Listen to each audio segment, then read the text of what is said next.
Hello मिराको संसारमा हजुरहरूलाई स्वागत छ। म चाहिँ आज तरकारी बनाउन लागेको छु। तरकारीको रेसिपी हाल्दैछु है, हजुरहरू राम्रोसँग हेर्न सक्नुहुनेछ। यो चाहिँ पाकेको फर्सी हो। सो म चाहिँ काटेर रेडी पार्दैछु। यत्रो ठुल्ठुलो पिसमा काट्नुपर्छ कि यो चाहिँ, म चाहिँ यत्रै पिसमा काट्छु। हजुरहरूलाई कत्रो पिसमा मनपर्छ त्यही अनुसारले काट्नु होला है। म चाहिँ यो सादा सिम्पल खाना हो कि यो मेरो लागि चाहिँ होइन। म चाहिँ प्रायः जस्तो तरकारीमा लसुन अदुवा हाल्दिनँ होइन। कहिलेकाहीँ मासुहरू बनाएको बेलामा मात्रै हाल्छु, मासुको तरकारी बनाएको बेला। नत्र यो भेजिटेरियनहरूमा चाहिँ लसुन अदुवा म हाल्दिनँ। यो चाहिँ म चाहिँ सादा गरेर बनाउँछु होइन। मलाई यस्तै गरी पकाउँदाखेरि एकदम मनपर्छ होइन। त्यही भएर मैले आफ्नो स्टाइलमा बनाएको। सुरुमा चाहिँ मेथी हाल्नुपर्छ। यो मेथी चाहिँ कालो हुनुपर्छ। अनि त्यसपछि दुईवटा खुर्सानीलाई टुक्रा गरेर हाल्नुपर्छ। ल मेरो तरकारी चाहिँ अब तयार हुँदैछ साथीहरू, हेर्नु होला है। तरकारी पनि टन्नै रहेछ एक कराई नै होइन। सो यसलाई चाहिँ अलिअलि चलाउनु पर्छ। अनि नुन हाल्ने, अनि त्यसपछि जिरा मसला हाल्ने, अनि बेसार अलिकति हालेर मजाले चलाइदिने। ल हेर्नुहोस् त, यो तरकारी बनाउन गाह्रो छैन नि, सजिलो छ। यति धेरै सजिलो छ कि मलाई चाहिँ एकदम सजिलो लाग्छ होइन। तर यसलाई चाहिँ सानो ग्यास गरेर छोपी छोपी पकाउनु पर्छ है त साथीहरू।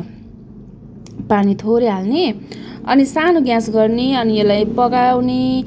अनि छोप्यो भने चाहिँ यसरी लतक्क हुन्छ। मलाई चाहिँ एकदम त्यो क्याच गरेर ग्रेभी गरेको चाहिँ एकदम मनपर्छ। त्यही भएर मैले गोल भेडा पनि दुईवटा हालिदिएको छु। सो अब म चाहिँ खाना पस्किँदैछु। मेरो खाना पनि रेडी भइसक्यो साथीहरू। ल अब चाहिँ तरकारी हेर्नु त कति राम्रो कलर देखेको छ। अघि हाम्रो पाकेको फर्सी यस्तो भएको छ है साथीहरू। अनि डल्ले खुर्सानी 2-3वटा हालिदिएको छु। मैले चाहिँ यो सबै चाहिँ खान सक्दिनँ, दुईवटा चाहिँ मजाले खान्छु।